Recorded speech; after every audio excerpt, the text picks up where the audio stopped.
안녕하세요. 저는 브랜드 커뮤니케이션 전문가 정다정이라고 합니다.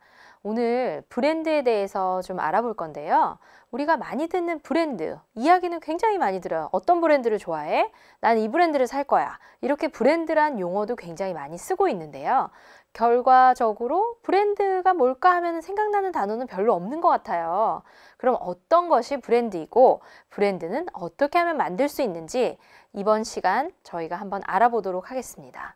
일단 브랜드는 우리 삶에 굉장히 가깝게 붙어 있는 존재라고 할 수 있어요.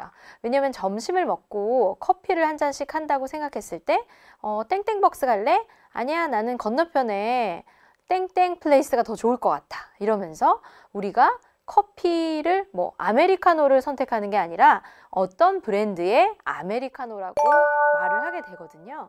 이것처럼 아침에 와서 어떤 신용카드를 쓸 것인가, 어떤 신용카드 브랜드를 쓸 것인가부터 해서 어떤 커피를 먹을 것인가, 어떤 아이스크림을 살 것인가, 이런 모든 우리의 생활과 관련된 구매와 관련된 활동에서 브랜드가 아주 깊숙이 관여되어 있다는 것을 알 수 있습니다. 그런 브랜드는 뭘까요? 어떤 사람들은 브랜드를 로고라고 생각을 하고요. 어떤 사람들은 브랜드를 어떤 제품의 이름이라고 생각을 합니다. 또 어떤 사람들은 브랜드는 홍보 아니야? 이렇게 생각을 하고요. 어떤 사람들은 광고지 뭐, 브랜드는 광고야, 이렇게 생각을 하기도 해요. 그렇다면 과연 브랜드는 무엇일까요? 먼저 브랜드의 어원을 한번 살펴볼게요. 브랜드는 원래 노르웨이에서 고어에서 나왔다고 해요.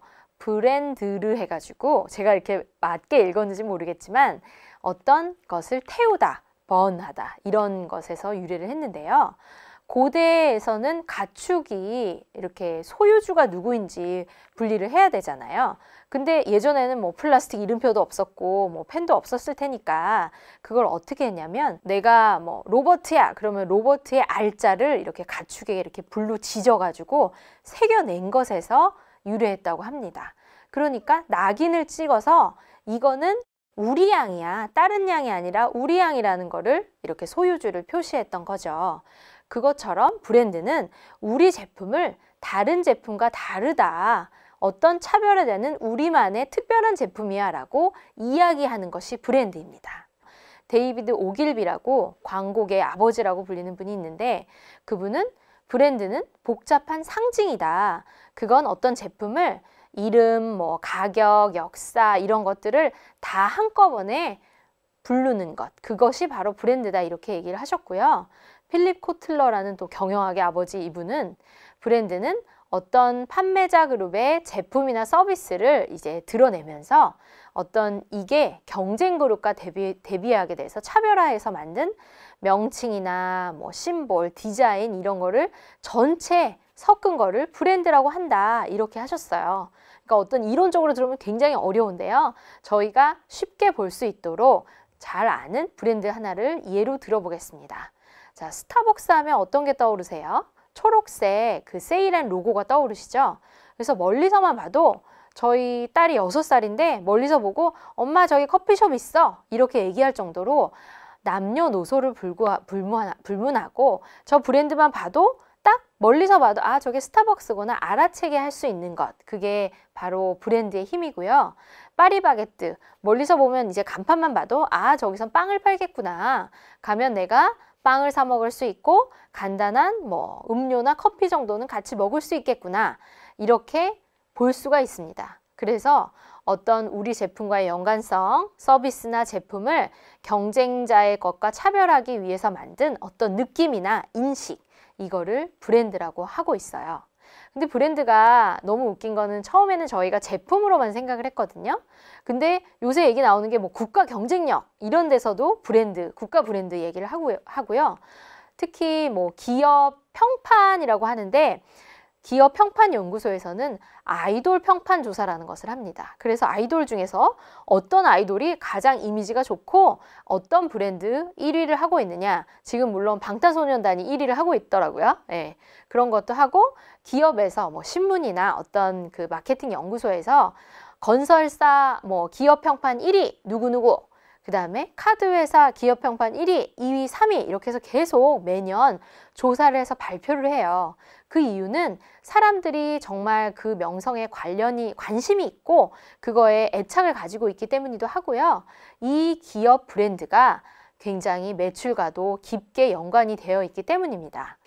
그럼 이 브랜드가 왜 중요할지를 한번 생각해 보면 좋을 것 같습니다. 예를 들어서 전화기를 살 때도 자기가 좋아하는 브랜드가 있어요. 주변에 보면 아이폰을 산 사람은 계속 아이폰을 사고요. 갤럭시를 산 사람은 또 갤럭시를 계속 사요. 한번 이 브랜드의 고객이 되면 이 브랜드가 주는 어떤 혜택 이런 거를 이렇게 두고 나서 다른 브랜드로 쉽게 옮기기가 힘듭니다. 제 친구 같은 경우도 계속 갤럭시를 쓰는데 이유를 물어봤더니 삼성페이를 쓰니까 너무 편해서 폰을 바꿀 수가 없다 이렇게 얘기를 하더라고요. 또 아이폰을 쓰는 사람들은 이 아이폰이 주는 약간 엣지 있는 디자인과 좀 트렌디하다는 느낌? 이런 거를 한번 경험해 보면 정말 다른 데로 떠날 수가 없어서 그 브랜드에 집착하게 되고 로열 커스터머가 됩니다. 주변에는 폰이 이제 그 전화기가 고장나지 않아도 새로운 폰이 나오게 되면 자동적으로 새로운 폰으로 바꿔서 이 폰에 새롭게 된 어떤 기능이나 이런 거를 시험해 보고 싶어서 계속 폰을 1, 2년마다 바꾸는 사람도 굉장히 많이 있어요. 그런 식으로 브랜드는 열혈 고객을 만들어서 우리 브랜드의 팬층을 만들기 때문입니다. 그다음에 두 번째는 가치를 증대시킨다는 것을 볼 수가 있어요.